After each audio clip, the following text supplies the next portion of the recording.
Buenos días, continuamos con las clases. Hoy día vamos a revisar lo que es cáncer gástrico. Cuando hablamos de cáncer gástrico, hay que revisar también la parte epidemiológica, ¿verdad? Entonces, vamos a relacionar a estos pacientes con un grupo etario, normalmente personas mayores de 50 a 60 años. También van a estar relacionados con factores ambientales y hay factores que son genéticos, son propios del paciente. En cuanto a los factores ambientales, ¿cuáles son esos factores? Son factores que están condicionados por nuestro estilo de vida, como cuáles, por ejemplo, la alimentación. Van a ustedes ver que el cáncer gástrico está muy relacionado con la alimentación, es decir, una ingesta desproporcionada de alimentos salados, alimentos ahumados, está relacionado también a la alta ingesta de carnes, ¿no? Alimentos procesados, ¿no? La exposición que también tenemos algunos con algunos trabajos, por ejemplo, exposición al asbesto, existían unas calaminas, o es más, existen calaminas que están hechas con lo que es el asbesto, porque es un producto que es mucho más barato, ¿no? Este asbesto, por ejemplo, en mi hospital estaba en unas calaminas que estaban en la parte del techo, o sea, parte del asbesto estaba fabricado, estas calaminas con este producto que luego las hicieron retirar porque da un riesgo de cáncer gástrico, orofaringio, cáncer de esófago, cáncer respiratorio, cáncer pulmonar. Otra exposición, otro factor de riesgo ambiental, ¿cuál creen ustedes que sería? A ver, ¿alguna opinión de los doctores? Algunos lo relacionan más, por ejemplo, aunque con algunas enfermedades que adquirimos, como gastritis, ¿no? Hay gastritis atrófica, gastritis de Menetrier, varios tipos de gastritis, pacientes que han sido sometidos a una gastrectomía, pero sobre todo en antecedentes que son más de 15 años, ¿no? Y existen factores propios del paciente, que son los factores genéticos, ¿no? Por ejemplo, personas que tienen el grupo A, ¿no? Personas que tienen en sus enfermedades como antecedentes, síndrome de Peutz-Jeghers, ¿verdad? Algunas otras enfermedades. Bueno, vamos a continuar. Para hablar de cáncer gástrico es importante hablar de lo que es la anatomía, ¿ya? Bueno, como sé que tienen su examen hoy día, va a ser menos interactivo de repente, tal vez esta charla. Les voy a dar solamente las partes más importantes, ¿no? A ver, pero de todas maneras quiero que colaboren. Vamos a revisar las partes importantes del estómago y también sus relaciones, porque en función de eso es la técnica quirúrgica y son los síntomas que los pacientes tienen. Por ejemplo, ¿cómo se llama esto, doctores? Está acá, en la parte superior del estómago. Cardias, doctora. El cardio, doctora. El cardias, ya, el cardias, unión esófago-gástrica. ¿Esta qué curvatura sería? La menor. La menor. Ya, ¿y está en relación a qué ligamento? ¿O qué epiplon?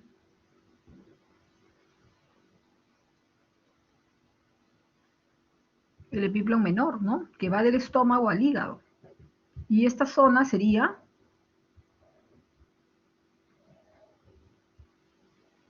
¿Cuál sería esta? ¿Qué Curvatura curvatura? mayor. Curvatura mayor. mayor, que va en relación a qué epiplon. Mayor. El mayor. Claro, el epiplon mayor, claro, que es... ¿Con qué va unido el estómago? ¿Con qué órgano? Gastro. Acá tendría que haber una estructura más, un órgano. ¿Con qué va este epiplon mayor? ¿Qué une? ¿El estómago con qué? Con el colon, ¿no? Entonces, el mesocolon transverso, ¿no? Porque acá está el colon transverso, es importante esa relación, porque vamos a ver más adelante la disposición de los ganglios, va a estar en relación a estas estructuras que yo les estoy señalando para que ustedes puedan memorizarlos, ¿no? Y identificarlos, que están en el cardias, para cardial derecho, para cardial izquierdo, van en relación de las curvaturas, va en relación con este esfínter que se encuentra acá, ¿cómo se llama? Acá está, en la parte inferior, donde termina el estómago, Píloro. el píloro, muy bien. Entonces, Estas zonas son las que tienen que estar identificadas. Esta es una zona cisura angularis, ¿no? Que es una zona isquémica, es una zona donde mayormente más se sientan las úlceras, ¿no? Por eso que una úlcera mayormente es hacia la curvatura menor, mayormente son benignas. Las que son hacia la cara posterior y hacia el lado mayor, normalmente, bueno, no siempre, ¿no? Pero hay una posibilidad de que no sean tan benignas. Ya. Acá tenemos el duodeno. Y luego las relaciones, ¿no? Las relaciones hacia este lado izquierdo tenemos el vaso, hacia atrás, por detrás del estómago, tenemos el páncreas, para este lado tenemos el hígado y tenemos también las estructuras vasculares que van en la línea media. Vamos a tener 3 troncos importantes, ¿no? Para eso es importante recordar la irrigación, porque dependiendo de la irrigación y la ubicación de los vasos, también es importante la disección ganglionar y también la estrategia quirúrgica. Tenemos 3 troncos a nivel de la línea media en la aorta. El tronco superior principal tenemos ¿cómo se llama este tronco? Tronco celíaco. El tronco celíaco. Tronco celíaco, muy bien, que va a tener sus 3 ramas. Luego tenemos la arteria mesentérica superior, que más o menos estaría a esta altura, ¿no? Por debajo del páncreas y por encima del duodeno. Por aquí estaría la mesentérica superior, que va a irrigar toda la parte del intestino delgado, en la mitad derecha del colon hasta el colon transverso, dando la cólica media, que es la última arteria, ¿verdad? Y toda la izquierda por la mesentérica inferior. Ahorita, como estamos en el estómago, nos interesan estas dos, tanto el tronco celíaco y la mesentérica superior. ¿Qué más es importante reconocer acá? Las 3 ramas del tronco celíaco. Esta de acá, ¿cuál sería? La gástrica izquierda, ¿verdad? O coronaria estomáquica. La curvatura menor tiene 2 arterias principales. Esta, la superior, que es la coronaria estomáquica o gástrica izquierda, y la de acá, que sería la pilórica, ¿verdad? Luego vamos a tener una irrigación de la curvatura mayor. Ahora, nuevamente regresando al tronco celíaco, tenemos acá la gástrica izquierda. ¿Cuál sería esta? Que se viene por acá, miren. ¿Hacia dónde se va? La arteria esplénica, doctora. La arteria esplénica. Y luego esta, que sería, ¿a dónde va? La arteria hepática. La arteria hepática, ¿no? Ahora, en esta arteria hepática es importante las ramas, ¿no? Su rama terminal van a verla que es la gastroduodenal. Esta gastroduodenal, que ya no se ve que está por detrás, va a dar varias ramas, ¿no? Va a dar unas ramas que están para acá, que sería esta de acá, que es la gastroepiploica derecha, ¿ya? Y la esplénica va a dar esta rama, que es la gastroepiploica izquierda, está para la izquierda del vaso. Y estas se van a unir y van a formar la arcada, la irrigación de la curvatura mayor, tanto la gastroepiploica izquierda como la gastroepiploica derecha. Y esta de acá, rama de la gastrodenal y a su vez rama de la arteria hepática. La hepática, como ustedes ven, se va a dividir en hepática común, va a seguir con y va a dar una rama que es esta de acá. ¿Se acuerdan cómo se llamaba este esfínter? ¿Cómo se llama esta arteria que está viniendo para acá? Miren, esta que está saliendo. Oh, ¿qué pasó? Y está viniendo y está irrigando toda esta curvatura de acá. La arteria pilórica, ¿ya? Entra el píloro.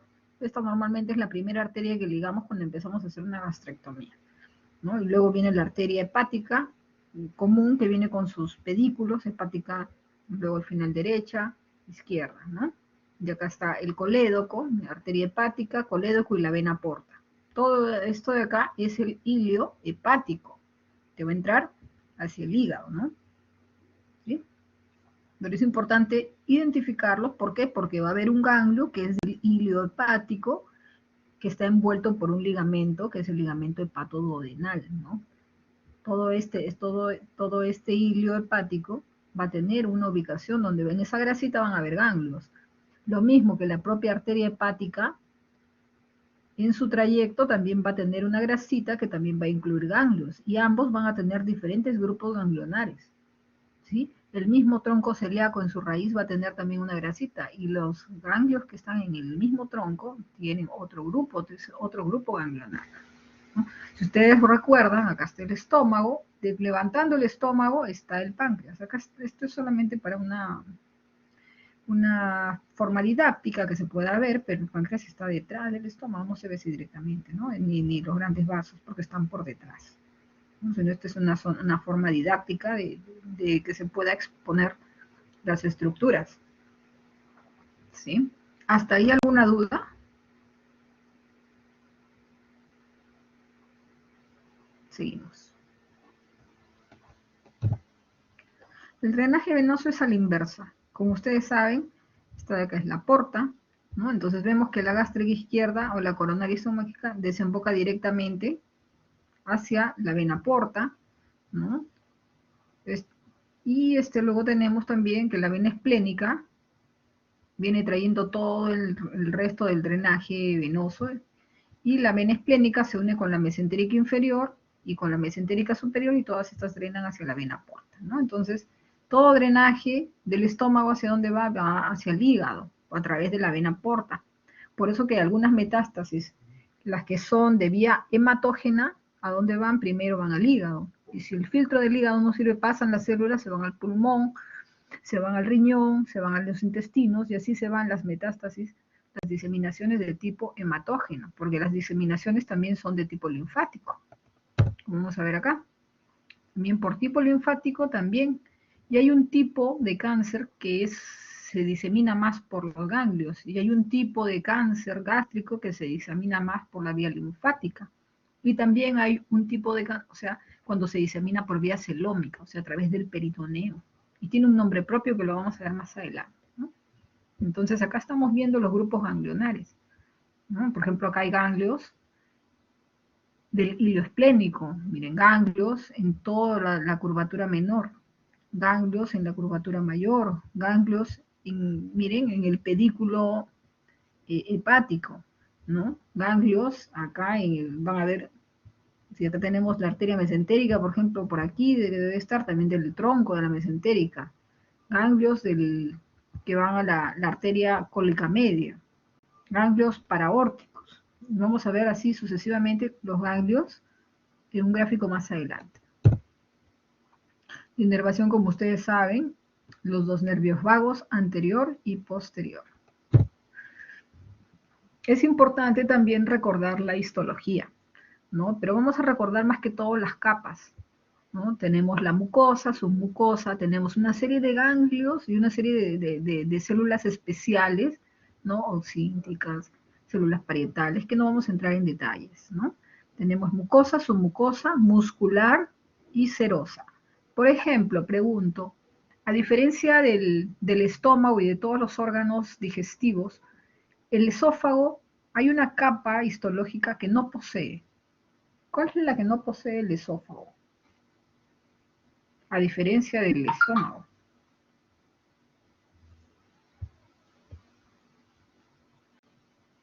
El esófago está privado de una de las capas. El esófago tiene todas sus capas ¿Serosa? menos serosa. ¿Serosa, ¿Ya? doctora? Ajá, es serosa. El esófago no tiene serosa, ¿no? Entonces, recordamos la histología. Ahora, seguimos. Ya. En cuanto a la epidemiología, continuando, en cuanto a lo que es este porcentaje de presentación de las lesiones, del tipo de tumores, el adenocarcinoma es el 95 y el 98%, o sea, casi todos los cánceres del estómago son adenocarcinoma. Por lo tanto, casi toda la atención va en relación al adenocarcinoma, ¿no? Y este adenocarcinoma, a su vez, tiene varias subclasificaciones. Luego también tenemos los linfomas. Los linfomas son quimiosensibles, ¿no? Apenas son identificados un linfoma, le dan quimioterapia y tienen buena respuesta. A veces no es necesario operar más que cuando hay complicación, cuando se perfora, cuando sangre, se obstruye. En ese caso podría, de repente, por emergencia, hacer una cirugía, ¿no? Pero se le inicia quimioterapia y los pacientes van muy bien. Y hay un linfoma que es el linfoma MALT, que está relacionado al Helicobacter pylori. Por eso que algunos trabajos de investigación eran pacientes que tenían tumores, que eran operados y que posteriormente tenían una sobrevida altísima. O sea, estaban curados con la cirugía y con el tratamiento. ¿Por qué? Porque no era un adenocarcinoma propiamente dicho hasta que se descubriera el HP. Y era pues porque eran secundarios a Helicobacter pylori, no era un adenocarcinoma propiamente dicho, ¿no? También tenemos los tumores carcinoides, tenemos los tumores estromales, que son los GIFT, y estos son en menos frecuencia. Como ustedes ven, la mayor proporción son adenocarcinomas, por eso que vamos a revisar mucho mayor la casuística de este tipo de tumores. Ahora, ¿cómo vamos a estudiar el cáncer gástrico? ¿No? Lo vamos a estudiar de acuerdo a su estirpe histológica, ¿ya? Normalmente por la histología, es decir, ese epitelio, ¿a qué se parece?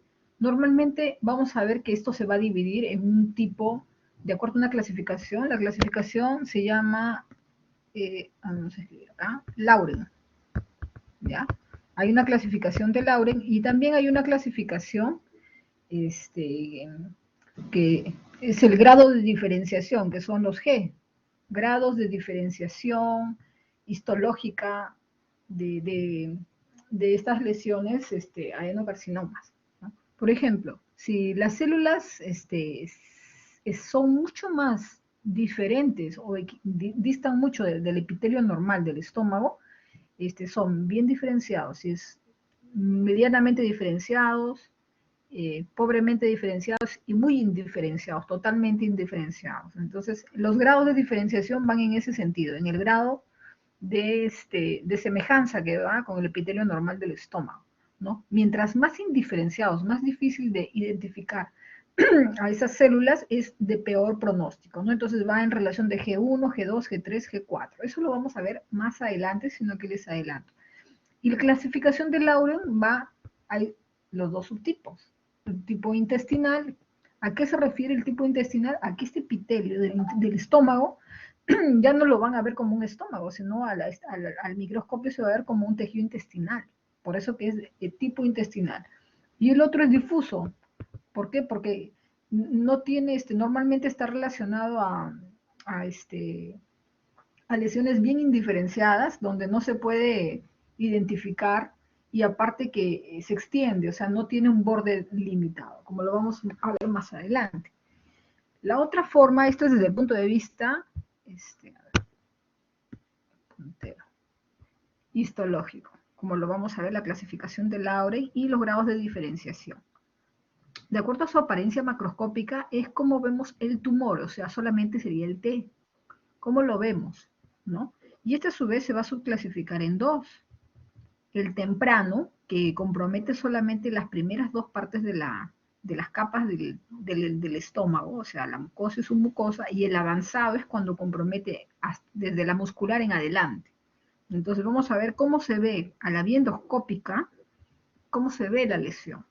Entonces esto es por la apariencia macroscópica del tumor. Y luego vamos a ver el TNM. ¿Y para qué nos va a servir el TNM? Para estadiar, a ver hasta dónde se ha extendido el tumor, ¿no? Va a haber el tumor, que es lo anterior, va a haber el N, que son los ganglios, cuántos ganglios se han comprometido, y el M, si hay metástasis o no hay metástasis. El TNM se puede sospechar desde antes de la cirugía y se confirma con el resultado de la pieza operatoria y la laparoscopía o la laparotomía en el posoperatorio, si hubo o no hubo metástasis, porque hay metástasis que a veces no se pueden ver, como las carcinomatosis, ¿no? Etcétera. Hasta acá, en esta clasificación, ¿alguna duda antes de avanzar, doctores?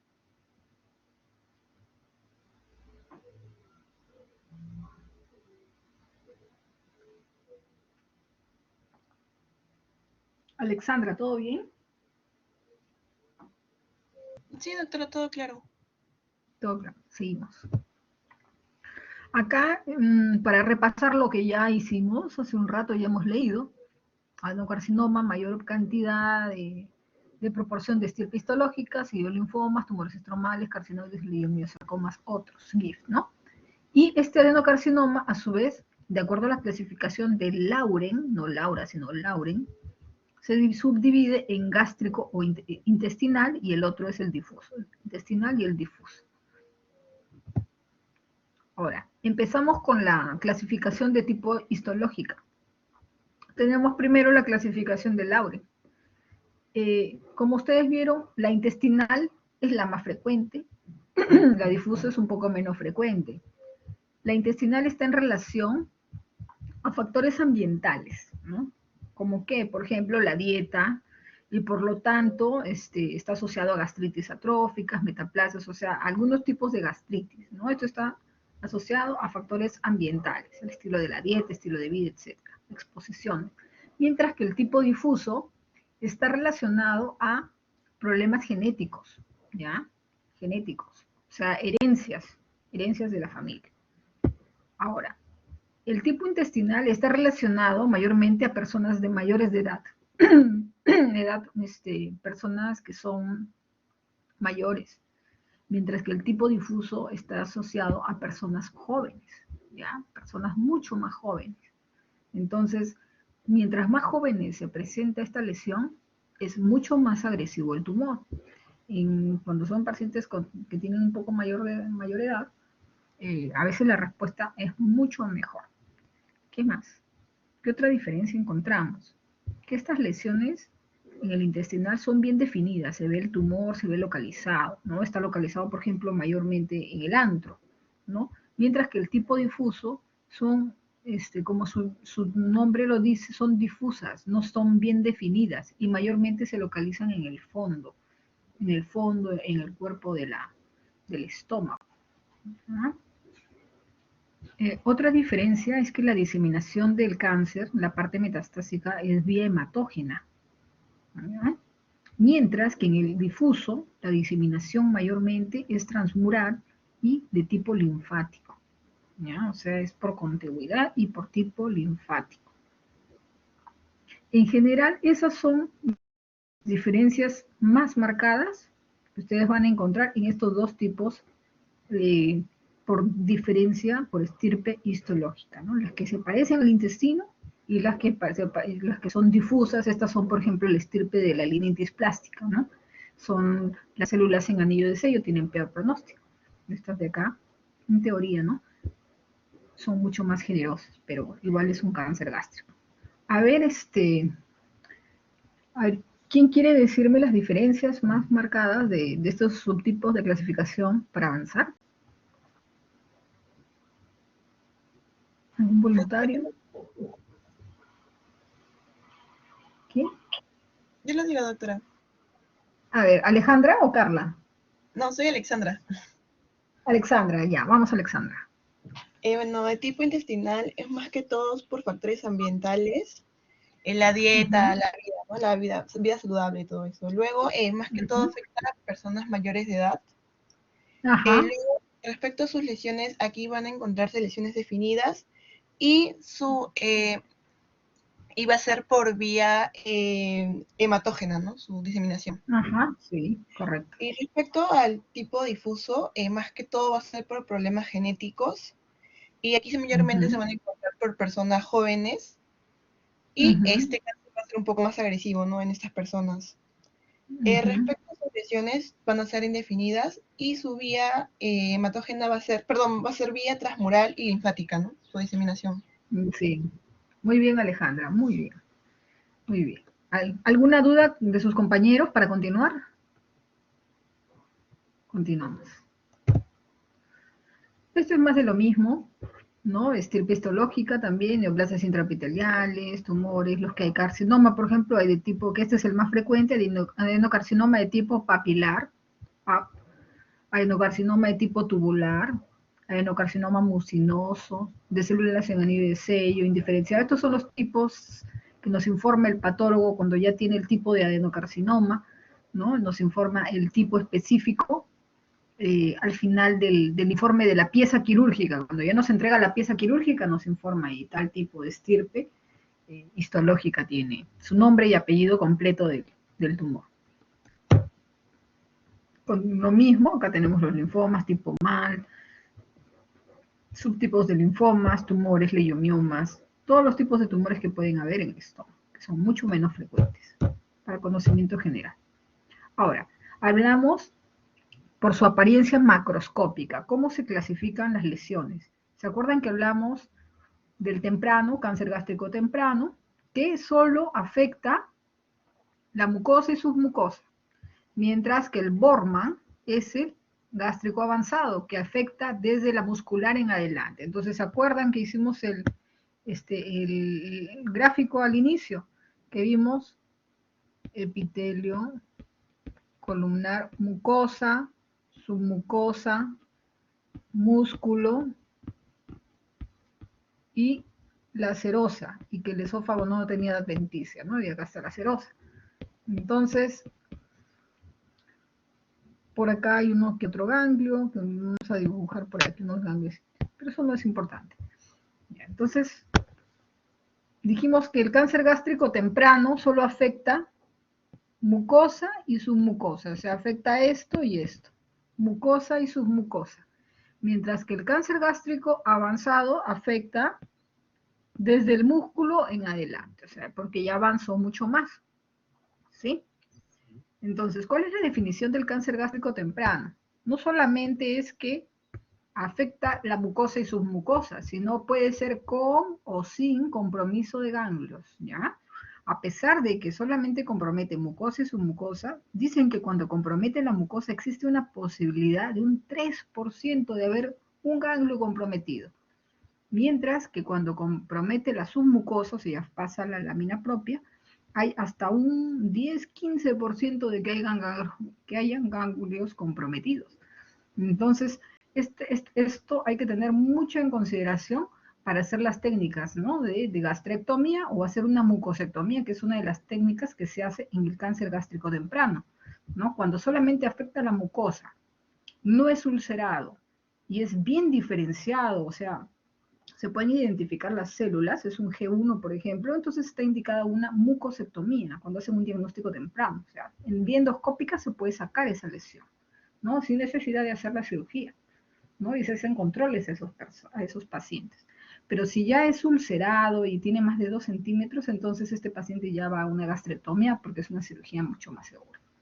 Entonces, vemos la subclasificación del cáncer gástrico temprano. Este se subdivide en 3, tipo 1, tipo 2, tipo 3. El temprano se divide en 3 y el avanzado se divide en 4.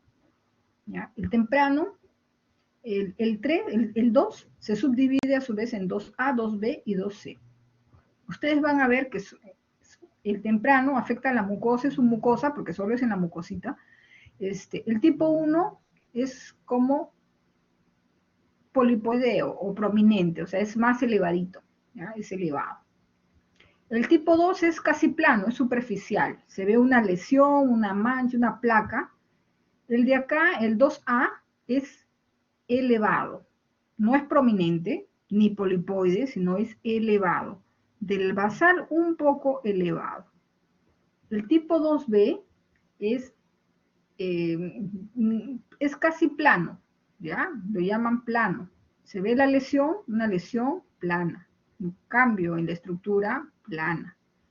Y el 12 ya es, como ustedes pueden ver acá, un poco deprimido, ¿ya? Deprimido, pero no está ulcerado, porque el tipo 3 ya es ulcerado. Dentro de estos, los gastroenterólogos a veces no pueden definir cuál es este, entonces existen subclasificaciones. Le ponen un tipo 3C, 3 con un 2C, por ejemplo, ¿no? Cuando hay una zona profunda y 2 extremos que no tanto, ¿no? Y así sus informes, a veces hay unas subclasificaciones en el informe de gastroenterología, porque esto es un informe endoscópico, a la visión directa de la lesión del tumor, ¿ya? Macroscópico. Microscópico era el anterior, con el microscopio, con el tejido histológico, ¿ya? Esta es la apariencia macroscópica a la endoscopía.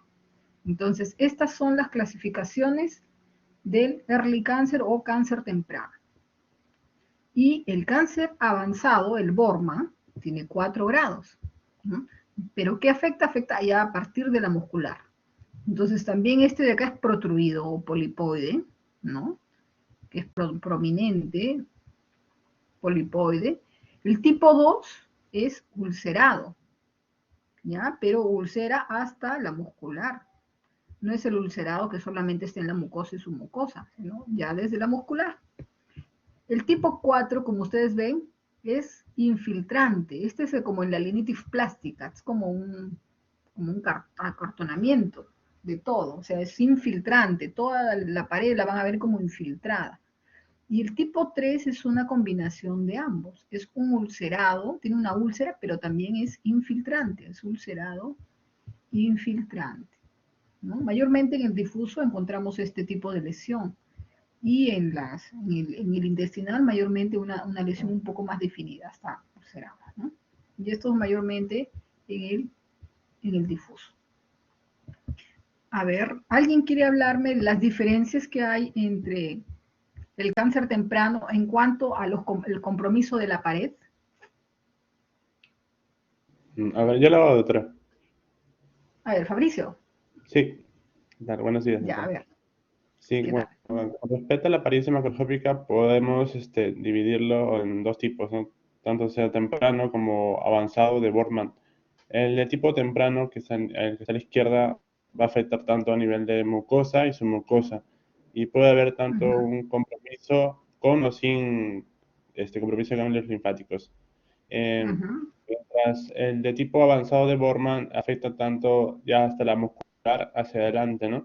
Y ujú, por ejemplo, en la clasificación tipo temprano tenemos tres tipos que son el prominente, el tipo, ujú, el tipo 2 es superficial y el superficial también se subdivide en tres tipos, ¿no? El 2A, que es el superficial elevado, el 2B es de tipo plano y el 2C es deprimido. Luego tenemos el tipo 3 que ya es ulcerado. Y cuando hablamos de la clasificación a nivel de avanzado o de Bormann, tenemos también cuatro tipos, ¿no? El tipo uno que es el tipo polipoide. El tipo 2 es el ulcerado. El tipo 4 sería más infiltrante. Y el tipo 3 ya viene a ser una combinación del tipo 2 con el tipo 4, ¿no? Que afecta, es infiltrante y, y también es ulcerado. muy bien, excelente, muy bien, continuamos.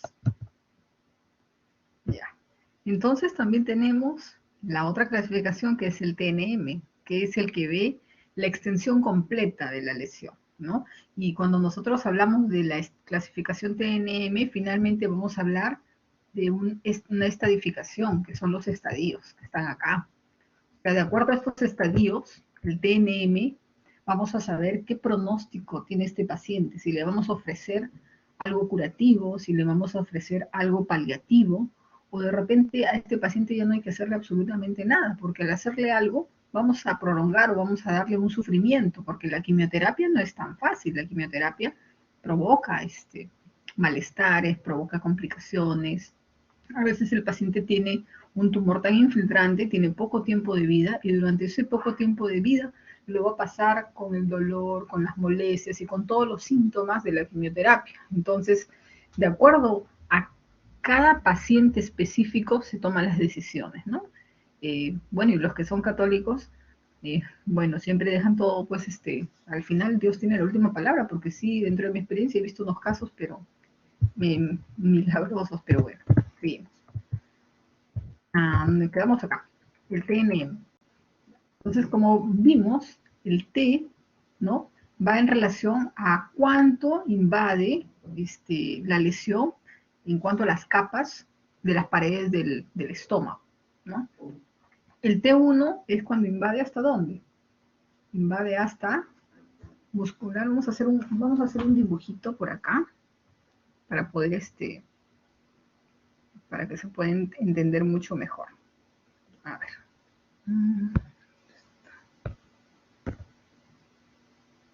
Vamos a dibujar las capas nuevamente, las células, mucosa, submucosa, muscular, adventicia, y acá están los órganos vecinos, por decir así, ¿ya? Un vaso, etcétera. Entonces, el T1, ¿qué es lo que invade? Invade el T1, ¿eh? Mucosa y submucosa. Mucosa y submucosa. Entonces, el T1 invade hasta la mucosa y submucosa. ¿El T2 hasta dónde invade? El T2 invade hasta la muscular.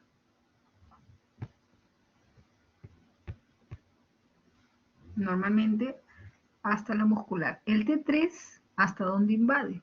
El T3 invade hasta la serosa.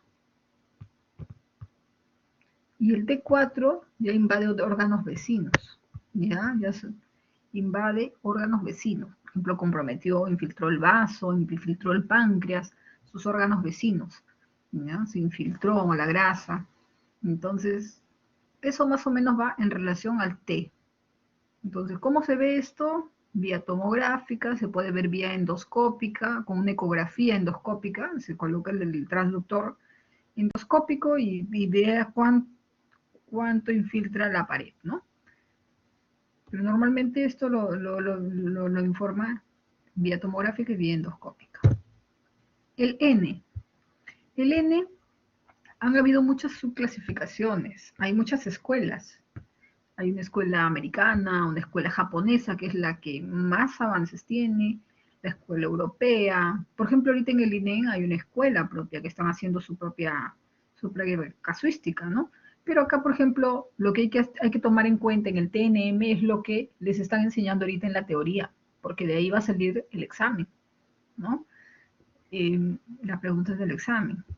Siempre se pone X cuando no se puede definir, no se puede evaluar, no se puede decir. Igual en el TX, porque no se puede precisar, pero si no le han hecho, si le han hecho una endoscopía, sí más o menos pueden sospechar que te tiene. Pero siempre que vean una X es porque no se puede evaluar. N0 es que no tiene metástasis, ningún ganglio. En la tomografía, en las ecografías no han encontrado ningún ganglio. N1 es porque ya hay metástasis. Algunos el N1, por ejemplo, lo consideran como 2 ganglios, algunas escuelas. Acá, por ejemplo, el N1 lo estamos considerando, por ejemplo, como los grupos ganglionares, ¿no? Cada compartimento ganglionar tiene aproximadamente 6 ganglios. Por ejemplo, el compartimento ganglionar 1 tiene 6, que son los periféricos. El compartimento ganglionar 2 llega más o menos hasta el 12, y acá le consideran de 7 a 15 ganglios linfáticos, porque se necesitan al menos 15 ganglios en la pieza operatoria para decir que la cirugía está completa y que se puede hacer un pronóstico de cómo va a ir ese paciente. Por ejemplo, operaron a un paciente, le sacaron el estómago con todos sus ganglios, y el patólogo informa muestra insuficiente porque solamente encontró 14 ganglios. Entonces, si no encuentra 15 a más ganglios en toda la pieza operatoria, el paciente no puede ser estadiado y hay una posibilidad de que haya quedado algún tumor, ¿no? Entonces no pueden determinar. A ver, un segundo, doctores, me están escribiendo, perdón.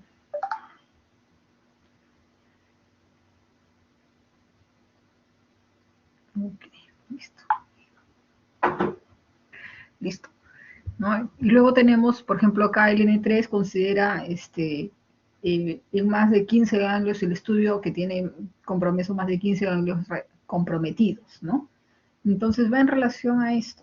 Por ejemplo, hay otras escuelas que consideran N1 2 ganglios, N2 no 6 ganglios, N3 cuando tiene más, por ejemplo, más de 12 ganglios, y N3A, N3B lo subdividen, ¿no? Entonces vamos a tomar en cuenta esto en función de lo que nos han dicho en la teoría. En cuanto a metástasis, tenemos M0 sin metástasis y M1 con metástasis, ¿no? Acá el recuerdo de los grados histológicos, ¿se acuerdan que dijimos que también había una clasificación de acuerdo a los grados histológicos? G1 bien diferenciado, G2 moderadamente diferenciado, G3 pobre, y el G4 ya es totalmente indiferenciado, no se identifica ningún tipo de célula.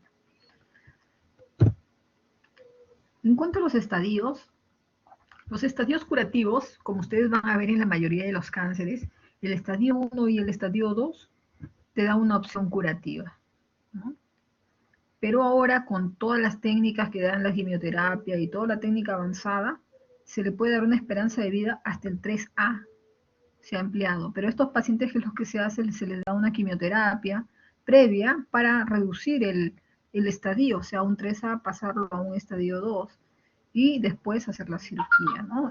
Lo que se da es una neoadyuvancia. Neo es antes de la cirugía y coadyuvancia es cuando es después de la cirugía para un rescate, cuando probablemente la patología informa que ha quedado algo, entonces se le da ante una posibilidad de que haya quedado alguna célula, entonces se le da una coadyuvancia, ¿no? Para completar y asegurar la cirugía, ¿no? Si ustedes ven el T1 y T2, el estadio 1, A y B es T1 y hasta un T2 nada más. O sea, este sería un cáncer hasta la muscular, con ganglios solamente N1, o sea, pocos ganglios y todos sin metástasis. El estadio 2, ninguno con metástasis. Puede haber ganglios, pero miren, ganglios N2, pero es un T1. O sea, solamente es como decir un cáncer temprano, pero con metástasis, una opción curativa, porque tiene ganglios, ¿no? Y un T3, que está hasta la muscular, llega hasta la serosa, no sobrepasa, pero sin ningún ganglio y sin ninguna metástasis, ¿no? Entonces, estos son los pacientes que tienen una opción curativa a 5 años. El estadio 3A, que se ha considerado, se les da una neoadyuvancia, una quimioterapia, y el paciente puede dársele una opción curativa a estos pacientes, ¿no? A estos 3B, 4 ya se les da pues un tratamiento paliativo, ¿no? En relación a sus complicaciones. Y se valora pues si se le da o no se le da quimioterapia, ¿no? Todavía nada está dicho porque todos los días cambian las cosas, entonces nadie es dueño absoluto de la verdad. Entonces todavía siguen las investigaciones. En cuanto a la clínica van a haber síntomas que son síntomas generales y síntomas que son propios de la localización, ¿no? Entonces, cuando hay un síntoma temprano, pues son síntomas generales, ¿no? A veces dan síntomas dispépticos, a veces no dan síntomas dispépticos, no dan ningún síntoma, ¿no? Y ya cuando ya tenemos pérdida de peso, anemia, disfagia, síndromes pilóricos o síntomas propias del tumor, es porque ya el cáncer ya a veces está avanzado. Entonces, como nosotros recordamos, ¿dónde están mis dibujos? Tenemos acá el estómago. Normalmente cuando la lesión se localiza en el tercio superior, ¿qué es lo que vamos a tener? Vamos a tener normalmente cuando compromete la unión esófago-gástrica, como si fuese un tumor de esófago distal, vamos a tener lo que se llama disfagia, ¿no? Disfagia, que es la dificultad para el paso de los alimentos, ¿no? Sobre todo, ¿a qué tipo de alimentos cuando es tumoral va de líquidos luego a sólidos, ¿no? Va de líquidos a sólidos, no como motor cuando es para ambos, por ejemplo, en una galaxia para líquidos y para sólidos. En este caso, ¿no? Así como en los tumores de esófago, todo lo que es mecánico es progresivo, ¿no? Empieza primero para los líquidos y luego para los sólidos, ¿no?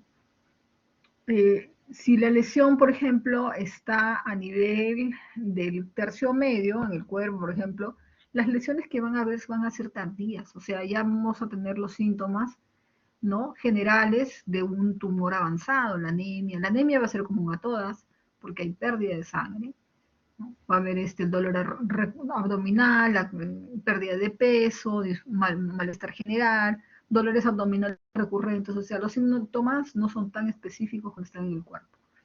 Y cuando están en el tercio inferior, cuando están acá, va a haber un síndrome importante que nos va a dar, que es el síndrome, como se llama esto de acá, se llama píloro, ¿no?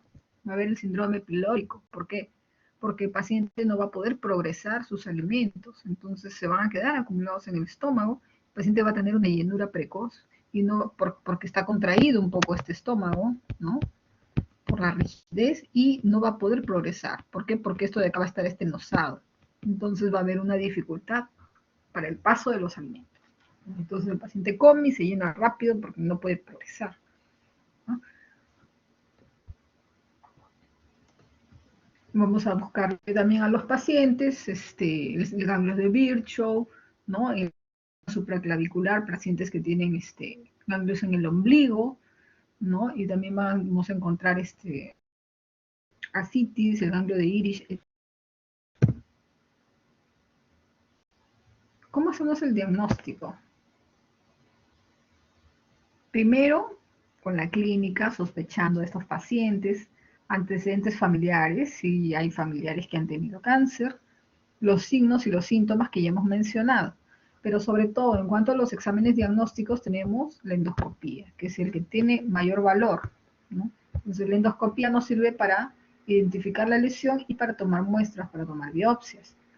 ¿Qué más nos ayuda? Nos ayuda la ecografía, ¿no? La ecografía y la ultrasonografía endoscópica. Esto no siempre se hace, esto es para ver, es como hacer una ecografía a todas las paredes y para poder identificar exactamente un T, ¿no? Es un procedimiento invasivo, que normalmente lo que se usa es la tomografía para ver estadificación, para ver relaciones, si está pegado a algún órgano vecino y cuánto ha invadido las paredes del estómago, ¿no? Y siempre tiene que ser con contraste.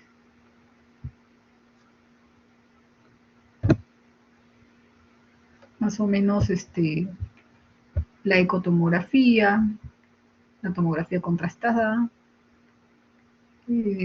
También utilizamos la laparoscopía, nosotros lo utilizamos en el mismo momento cuando se va a hacer la cirugía. O sea, se decide la programación y cuando iniciamos la cirugía se hace una laparoscopía para poder visualizar como último apoyo diagnóstico si es que hay metástasis. Si es que hubiesen metástasis peritoneales, que son las que no se pueden ver por la tomografía, ¿no? Entonces, en ese sentido ya solamente se le haría una cirugía paliativa o si el paciente no tiene síntomas obstructivos, entonces ahí nomás queda la cirugía, ¿verdad? Ya no se hace absolutamente nada, en algunos casos.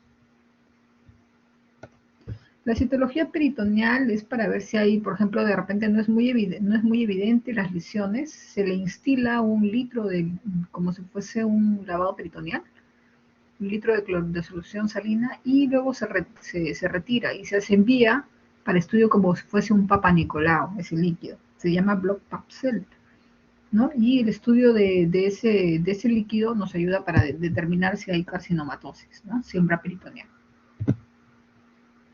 ¿Hasta acá alguna duda?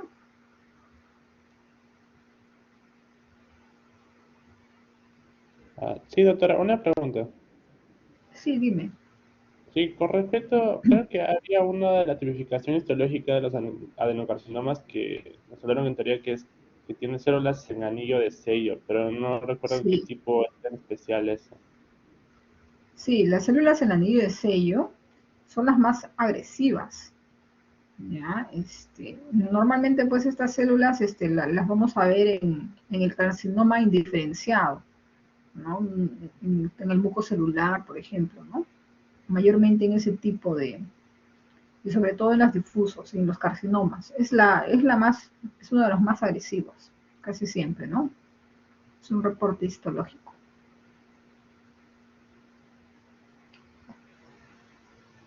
Hablamos del tumor de Krukenberg, creo. No, no les mencioné, ¿no? El tumor de Krukenberg es un cáncer metastásico que normalmente es un sincrónico, ¿no? Van a ver la lesión tanto en el estómago como en el ovario, ¿no? Es un tumor que es una metástasis por vía peritoneal, ¿ya? Y es un tumor agresivo que van a ver justo en pacientes jóvenes, ¿no? Eso a veces preguntan en los exámenes de admisión. Tumor de Krukenberg, tumor sincrónico de estómago y ovario. Es el mismo tumor que se ha diseminado al ovario. Es un tipo de metástasis, sino que la incidencia es poca, ¿no? Pero es bueno que sepan que puede existir, ¿no? A ver. Faltaba que revisemos la parte de los ganglios, ¿ya? La parte de los ganglios es importante porque a veces les van a preguntar en los exámenes también. ¿Se acuerdan que estábamos revisando la anatomía? Entonces yo les mencioné que existían 3 grupos ganglionares, ¿no? El primer compartimento ganglionar que iba del 1 al 6, a ver, puntero, del 1 al 6. El segundo compartimento ganglionar que iba desde el 7 hasta el 12, mayormente. Acá, por ejemplo, no lo están considerando el 12, pero normalmente es hasta el 12. Y el tercer compartimento ganglionar, ¿no? No exactamente este es el 1, esto están considerándolo como en este trabajo, que están considerando las estaciones ganglionares de acuerdo a las metástasis, pero los compartimentos se dividen del 1 al 6, del 7 al 12 y del 13 al 16, que son los ganglios que vamos a analizar. Entonces vamos a escribirlo mejor acá. para que no se confunda, ¿no? Entonces, primer grupo ganglionar, compartimento 1, del 1 al 6, que son los perigástricos. Segundo compartimento ganglionar, del 7 al 12. Y el tercer compartimento ganglionar, en adelante, ¿no? Del 13 hasta el 16. Vamos a revisar los 16 grupos ganglionares, ¿no? ¿Por qué? Es importante esto para hablar del tratamiento, porque cuando nosotros hacemos la cirugía, hacemos gastrectomía total o gastrectomía subtotal, con disección ganglionar de 1, de 2 o de 3. Ese de 1, de 2, de 3 va en relación a el grupo ganglionar que le hemos sacado, ¿no? Hemos sacado solamente el primer grupo, el segundo grupo, el tercer grupo. Normalmente el estándar es sacar el D2, ¿no? Gastrectomía más D2. Este es el estándar, es el que más efectos tiene. El T3 se ha visto que se le hace más trauma al paciente y no hay ningún beneficio agregado. A veces con el 1, a veces puede quedar alguna lesión, entonces el estándar mayormente es hacer una D2. Cuando hacemos una D1, cuando es un early cancer, por ejemplo, ¿no? Entonces solamente se sacan los perigástricos, pero en las demás condiciones se saca un D2. Entonces vamos a identificar los ganglios, ¿no? Para poder hacer un repaso. A ver, vamos primero a hacer el grupo ganglionar 1. ¿Cómo se llama el 1? No estoy... ¿Qué dijimos que era esto? ¿Se ve el puntero? No, ¿no? Un poco, Dijimos que doctora. esta era... Sí, La ya, este es unión el esófago, termina, y tenemos acá, no es un esfínter, pero es una marca anatómica. Acá está el esfínter esofágico inferior, pero acá está el cardias, en el estómago. ¿Ya? Entonces, si este es el lado derecho, este sería el 1, sería el paracardial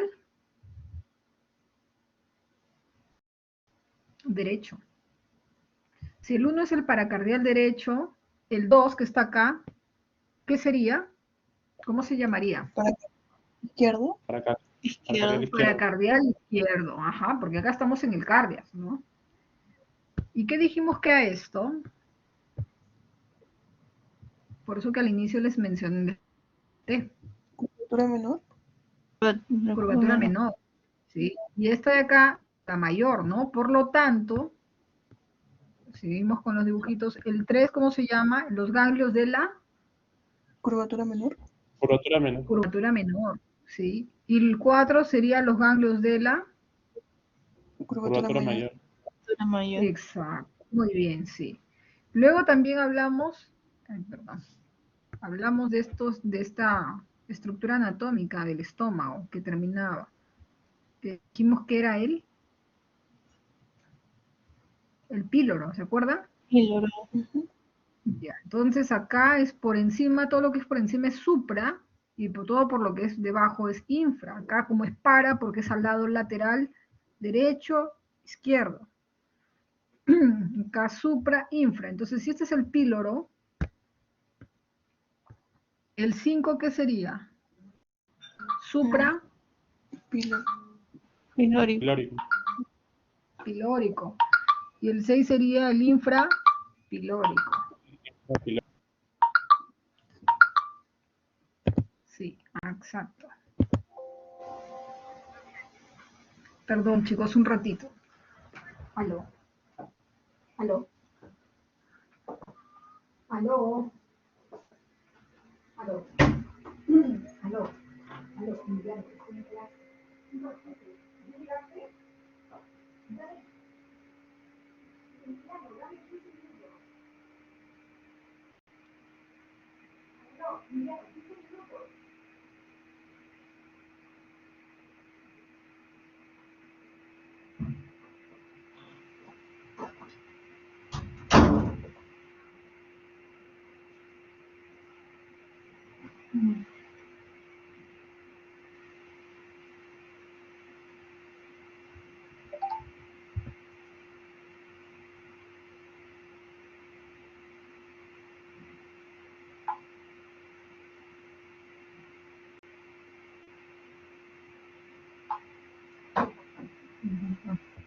Doctores, ¿estamos? ¿Aló? Sí, doctora. ¿Doctores? Sí. Sí, Sí, estamos, ¿verdad? Ya. Ya, chicos, disculpen, sino que están que me presionan. Ok. Ok, me están llamando. A ver. Ya, uy, se malogró todo. Ya, entonces dijimos el primer grupo era paracardial derecho, paracardial izquierdo, curvatura menor, curvatura mayor. Este era, ¿qué dijimos? El Los 5. suprapilóricos. suprapilórico. Ya, suprapilórico 6. Infrapilóricos. Muy bien, 6. Entonces tenemos el primer grupo ganglionar, ¿no? O sea, el primero que sería del 1 al 6, el primer compartimento ganglionar. Ahora vamos con el segundo compartimento ganglionar. Para identificar el segundo compartimento, primero vamos a ir a ver cuáles son. Acá tenemos qué arteria era, ¿se acuerdan? Esto es el tronco celíaco. ¿Y esto qué arteria era? Que iba para la curvatura menor. La Esta de acá, esta ramita. La gástrica izquierda, ¿no? Luego tenemos esta de acá, ¿qué arteria era para acá? hepática. Esta de acá que se va acá, del tronco celíaco.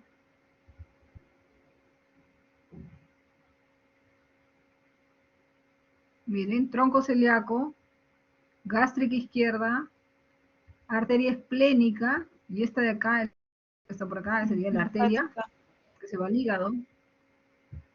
La arteria hepática, La doctora. arteria hepática, ¿no? Entonces acá está el tronco, el 7, miren. Gástrica izquierda, hepática, y esto de acá es la esplénica, ¿no? Pero la 9, mire, como ustedes van a ver, va a ser del tronco celíaco propiamente. Luego acá tenemos, ¿qué es esto? Esto es el hilio esplénico. Y tenemos acá que está por detrás, porque ustedes saben que el páncreas está detrás, entonces la arteria va por detrás, punteada acá. En puntos suspensivos va, la arteria esplénica, es la 11 que va a venir por atrás, o sea, se va hacia el hilio hepático, ¿no? Luego tenemos, ¿se acuerdan que dijimos que acá va el pedículo hepático? La arteria hepática se va y da todo su tronco, ¿ah?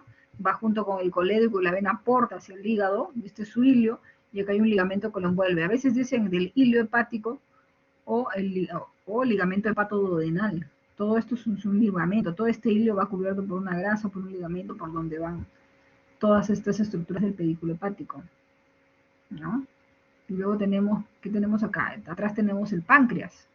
Entonces, cuando levantamos el estómago por detrás, está el páncreas y a veces tomamos muestras de la cápsula pancreática, que sería más o menos el 13.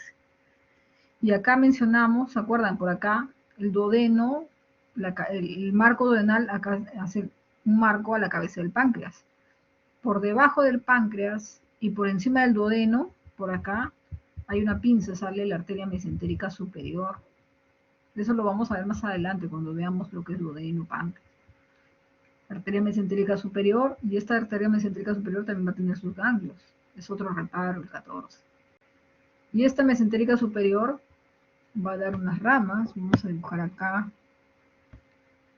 Acá más o menos por acá va a estar el colon transverso. ¿Ya? Por acá va a estar el colon transverso. Y esta mesentérica superior va a dar una rama, colon transverso, que es el 15, que es la cólica media. Y el 16, vamos a ver acá qué es esto. Tenemos acá a la aorta, ¿no?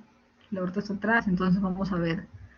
El 16 son los paraórticos, alrededor de la aorta, alrededor superior, inferior, derecho, izquierdo. Y dependiendo de la ubicación del tumor, hay unos detalles, ¿no? Que van modificándose en el número de los ganglios, pero no vamos a entrar en esos detalles, ¿ya? Entonces vamos a ver ahora el segundo compartimento. El segundo compartimento dijimos que iba a ser más o menos del 7 al 12. Y vamos a identificar esos ganglios. El 7 sería, ¿cuál sería el 7? La gástrica izquierda, doctora. Gástrica izquierda. El 8 Ganglio de la hepática común. de la arteria hepática, muy bien. El 9 Del tronco celíaco, doctora. del mismo tronco celíaco. El 10 De la arteria esplénica. del hilio esplénico. Porque la arteria va a venir, miren por acá, miren, lo voy a hacer así como en verde, ¿ya? Va por detrás. El 11 de la arteria esplénica, que se continúa, miren, cruza del tronco celíaco por detrás, por encima del páncreas, y llega hasta el hilio esplénico, la arteria esplénica. La arteria esplénica es la que le da la irrigación al páncreas, como lo vamos a ver más adelante. ¿Ya? Entonces, ¿el 10 cuál era? El hilio esplénico. ¿Ya? ¿Y el 11? Doctora, creo que es la arteria esplénica. La arteria esplénica, muy bien, ¿sí? ¿Y el 12? El hilio hepático. Del hilo hepático, ¿no? O del ligamento gastroduodenal. Muy bien. Entonces ese sería el segundo compartimento. Como ven, el segundo compartimento un poquito más complicado, ¿no? Es un poquito más de ramas, más de estructuras anatómicas, más de relaciones, ¿no? Entonces los que les guste la tomografía, siempre tienen que saber anatomía, relaciones, los que les gustan las... porque de acuerdo a eso van a saber cómo disecar, cómo resecar, qué vaso hay que ligar, dónde hay que respetar, ¿no? Sabiendo anatomía, se pueden hacer muchas cosas. A ver, alguien que quiera decirme el segundo compartimento, porque si no lo recuerdan, no lo repasan, se van a olvidar. Lo que no se repasa, se olvida, para fijar los conceptos. Alexandra, a ver tú. Sí, doctora. Bueno, sería respecto, comenzando del 7 al 12. En cuanto al 7, la gástrica izquierda. La 8 viene a ser creo que es la arteria hepática, doctora. Sí, correcto, sí. Ya, bueno, 8, arteria hepática. La 9 es el tronco celíaco. La 10 viene a ser el hilio esplénico. 11, la arteria esplénica. Y 12, el hilio hepático. Muy bien, muy bien. Entonces ahora vámonos al tercer compartimento, que sería el compartimento de los que estaría un poquito más alejado, ¿no? Del 13 al 16. Vamos a repasar esos ganglios.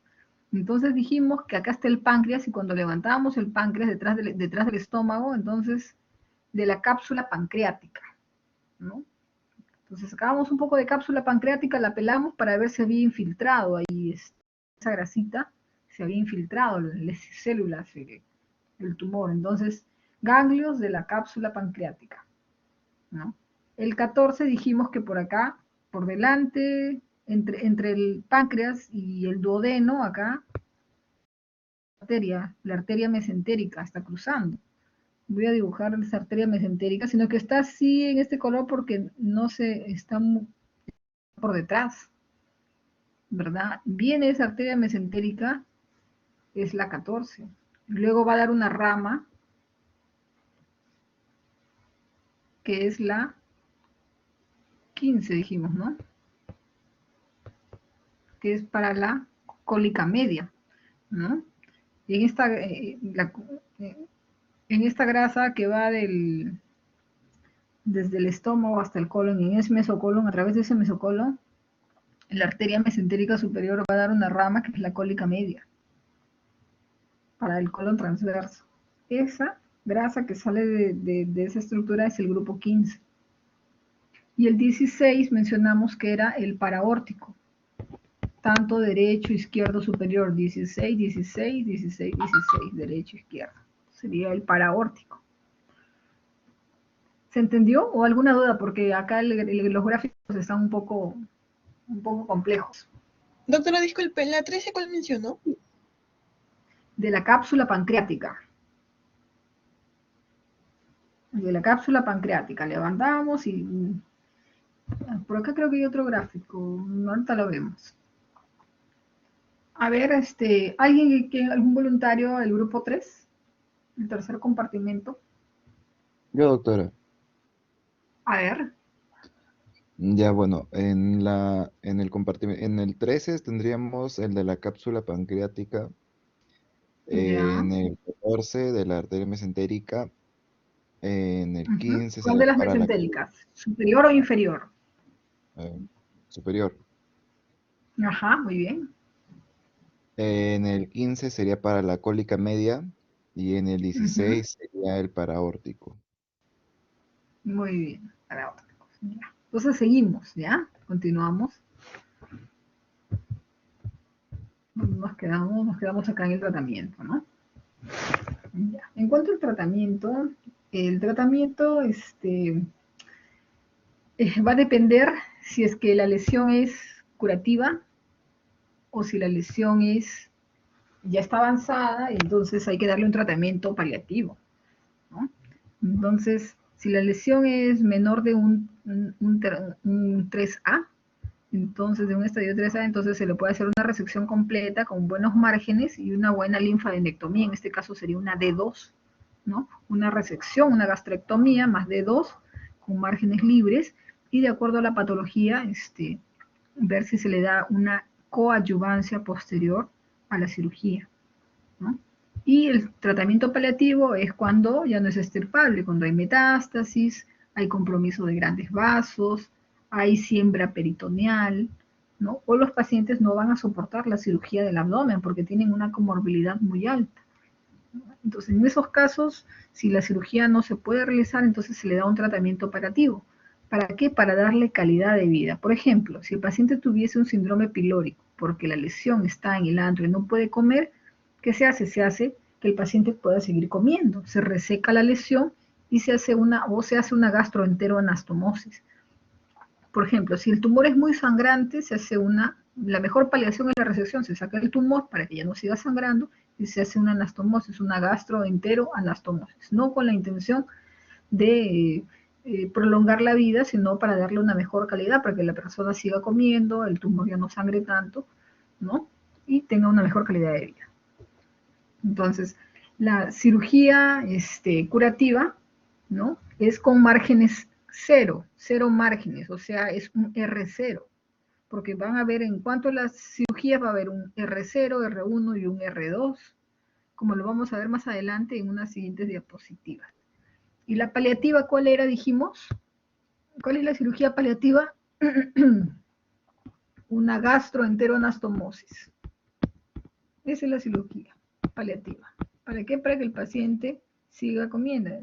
Gastroenteroanastomosis. ¿Ya?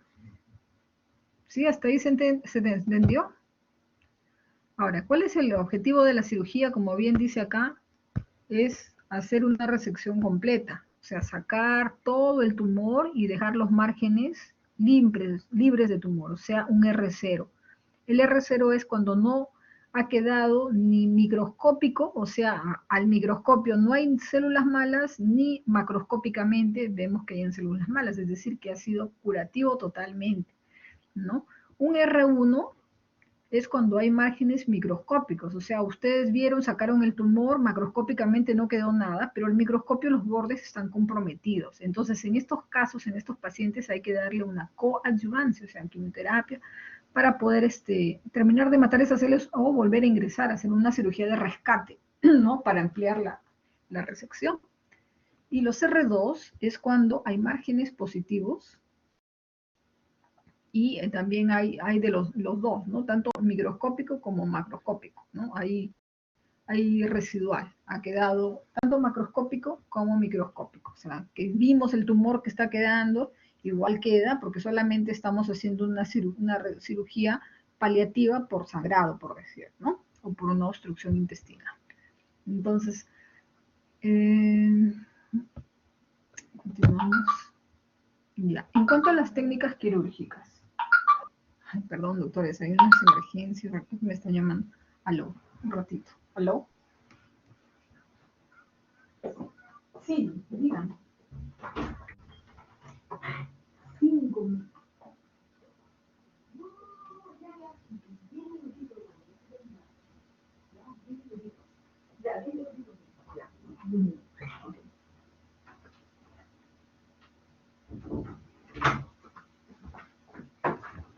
Ok. Entonces, en cuanto a las gastrectomías, va a depender de la localización del tumor. Por ejemplo, cuando el tumor está en el antro, la cirugía es subtotal. ¿ya? Mientras que cuando la lesión está en el tercio superior, en el fondo o en el cuerpo, la gastrectomía es, como ustedes ven acá, total. O sea, se reseca todo el estómago. Esa es la única diferencia, ¿ya? La subtotal se hace cuando el tumor es distal, está en el tercio inferior, está en el antro. Entonces, cuando está en el antro, subtotal. Cuando está en el fondo o en el cuerpo, es gastrectomía total. Esa es la primera diferencia.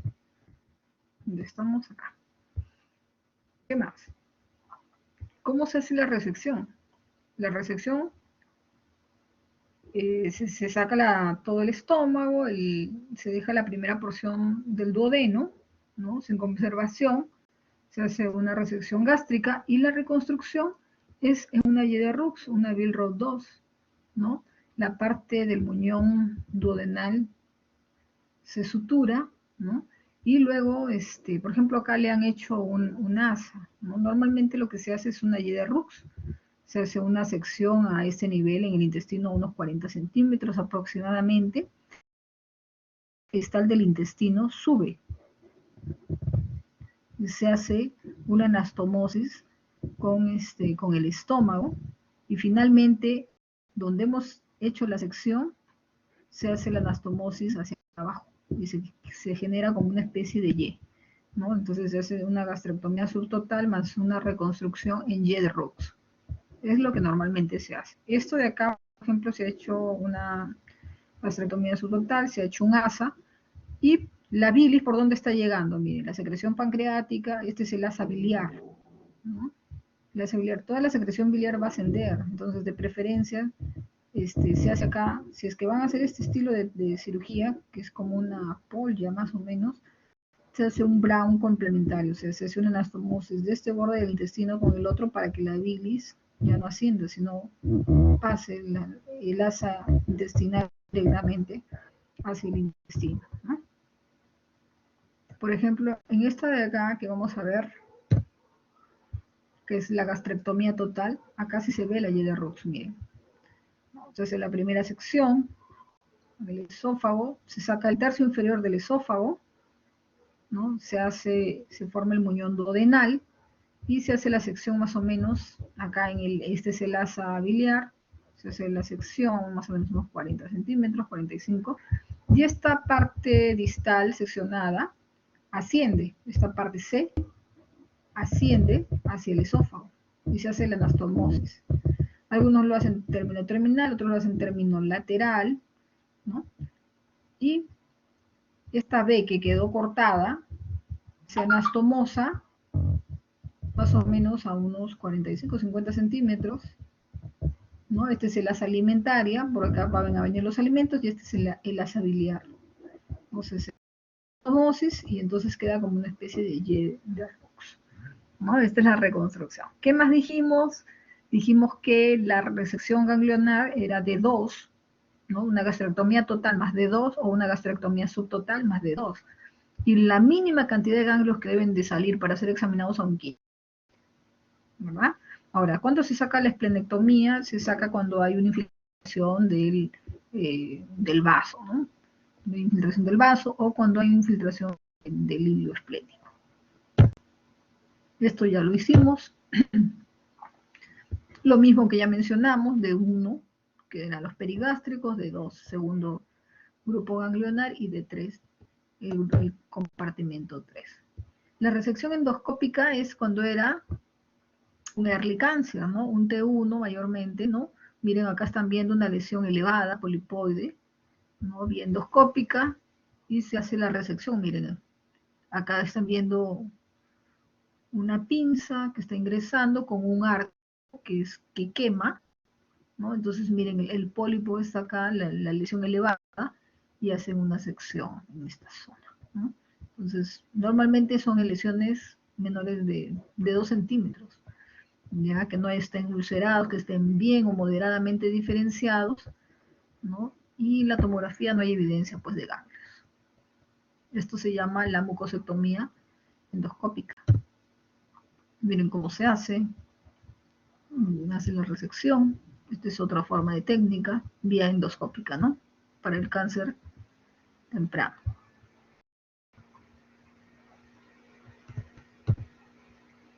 La radioterapia o quimioterapia, como dijimos, se puede hacer preoperatoria, que se llama neoadyuvancia, que sobre todo es en el estadio 3. Y, y la coadyuvancia cuando quedan márgenes comprometidos en el posoperatorio, ¿no?